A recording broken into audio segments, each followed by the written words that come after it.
आइए मित्रों, जय श्री राम। आज आप सबके सम्मुख एक ऐसा रहस्य उजागर हो रहा है जिसे आप सुनकर के आश्चर्यचकित हो जाएंगे कि भगवान श्री राम को 14 वर्षों का वनवास जो माता कैकेयी के द्वारा मिला,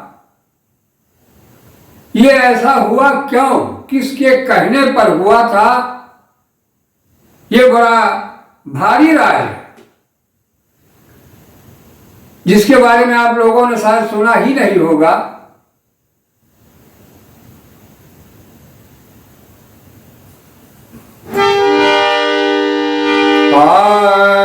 सुमीरी महेशही अरे कहानी होरी बिनती सुना सदा शिव मोरी।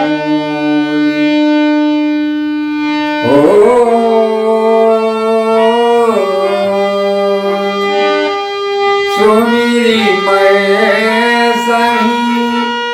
कहाई निहोरी बिनती सुनाऊं सदा शिव मोरी।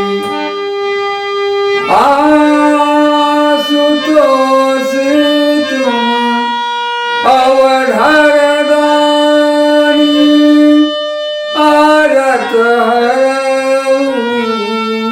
दीन जन जानी।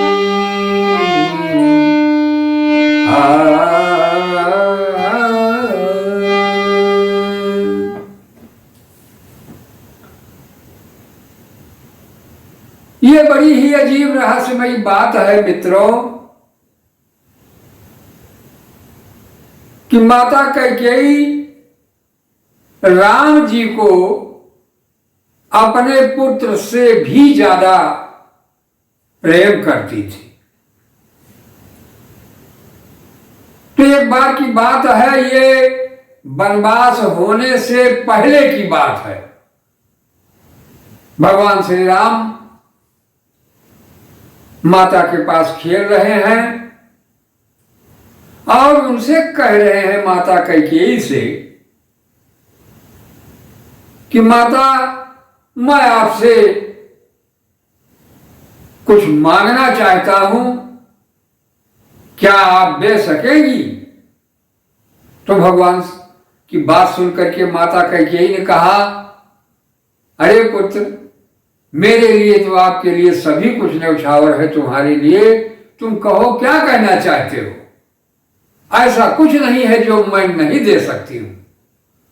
तब तो भगवान श्री राम ने कहा कि माता, ये आसान बात मैं नहीं कह रहा हूं।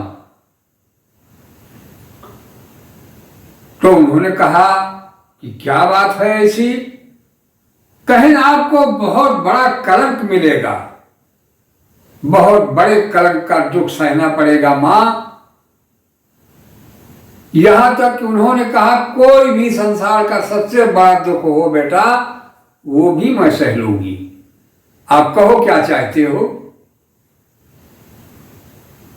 तो भगवान श्री राम ने कहा कि माता जी, इतना ही नहीं, आपको वैधव्य भी मिल सकता है, आप वैधव्य भी स्वीकार कर लेंगी मेरी बात को, मांग को। तो माता कैकेयी ने कहा, मेरे लिए कुछ दुर्लभ नहीं है, आपको मैं सब कुछ, आपके लिए मैं सब कुछ मिटा सकती हूं, अपने आप को मिटा सकती हूं, त्याग कर सकती हूं। तब भगवान ने कहा, जब उनको वचन उनसे ले लिया कि हाँ हमारी बात पूरी आप मानेंगी, तब भगवान श्री राम ने उनसे कहा कि हे माता, मेरी विनती आपसे है कि आप महाराज से किसी भी तरह से मुझे 14 वर्ष का वनवास मांगिए और मुझको वन भेजिए, क्योंकि मैं यहां राज करने के लिए, सुख भोग करने के लिए नहीं आया हूं। मेरा यहां कार्य है जिसके लिए मैं आया हूं यहां।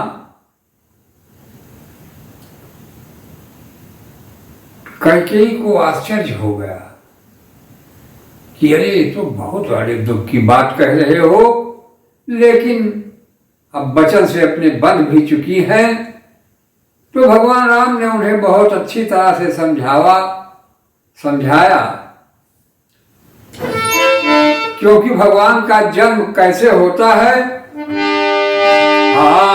विप्रधेनु सुर संतहित लीनी मनुज अवतार।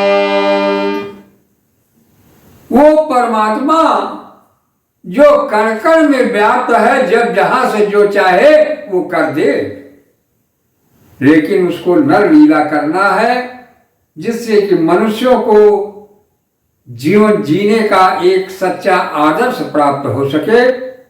इसके लिए वो नर लीला में आए, क्योंकि उस समय अधर्म बहुत बढ़ गया था, राक्षस बहुत ज्यादा हो गए थे और ब्राह्मण, देवता, गाय ये सभी बहुत दुखी हो गए थे।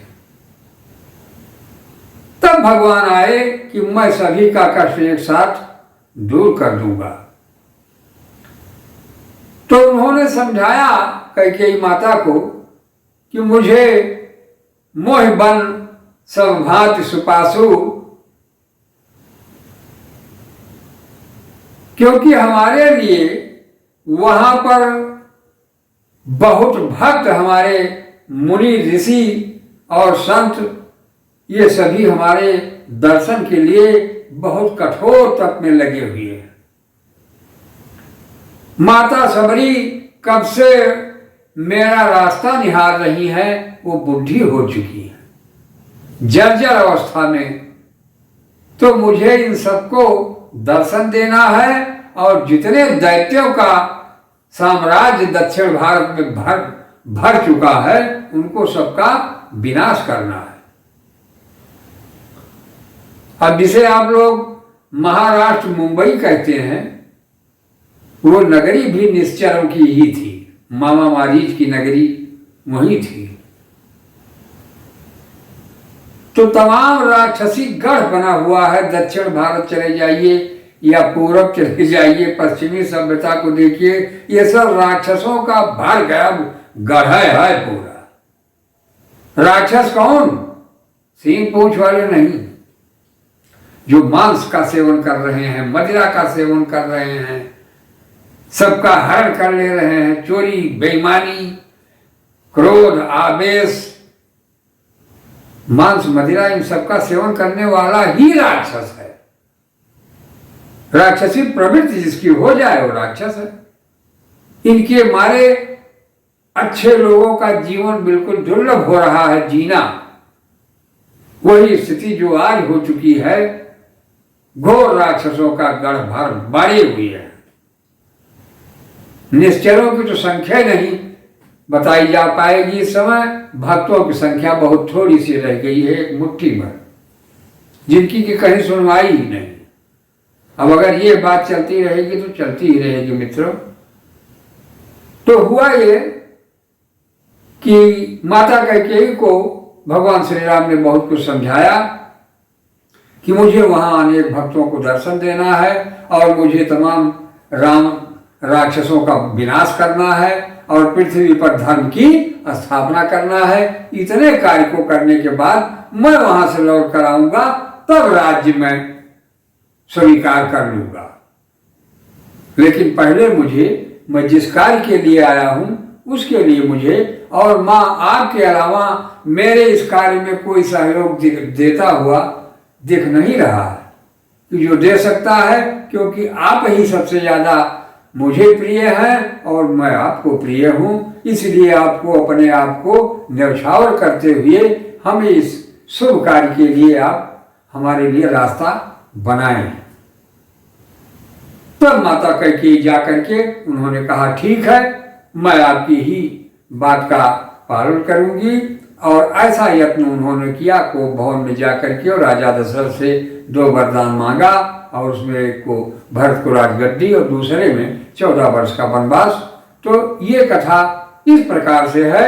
ये अन्य ग्रंथों में आपको मिलेगी कथाएं कि भगवान राम को वनवास दिया नहीं गया, बल्कि उन्होंने कैकेयी माता से पहले जाकर चुपके से याचना करके मांगा था, तब उन्होंने जाकर के ये सब क्रिया किया था, जिससे उनको 14 वर्ष वनवास जाना पड़ा। और वहां पर सभी भक्तों का उद्धार करने के बाद, धर्म की स्थापना करने के बाद, आज जो ये कथा आप सुन रहे हैं, जिस स्थान से मैं यहाँ दे रहा हूँ आपको, ये वही स्थान है कि संसार में सभी राक्षसों का विनाश करके और धर्म की स्थापना करके भगवान श्री राम पुष्पक विमान से हमारे इसी पोहपी गांव, जो कि अयोध्या जिले में बीकापुर तहसील में पोहपी ये पड़ता है, हमारे इसी बगल में रामकुंड सरोवर, रामकुंड धाम है, जहाँ पर भगवान विमान से उतरे और हमारे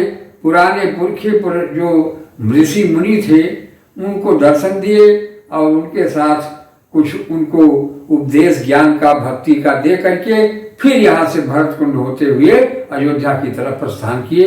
ये वही स्थान से ये आपकी कथा आप लोग हमारी सुन रहे हैं।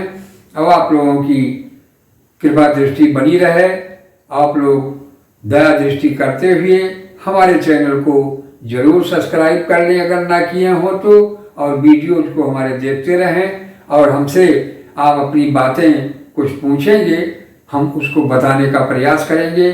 आपको जीवन से हर बात संबंधित आपको मिलेगी। हमको कमेंट के माध्यम से जरूर बताएं कि हमारे वीडियोज कैसे लग रहे हैं और आपको क्या चाहिए। आप अपने विचार जरूर हमको भेजें। मित्रों, जय सिया राम, जय बजरंगबली की, जय शिव भगवान।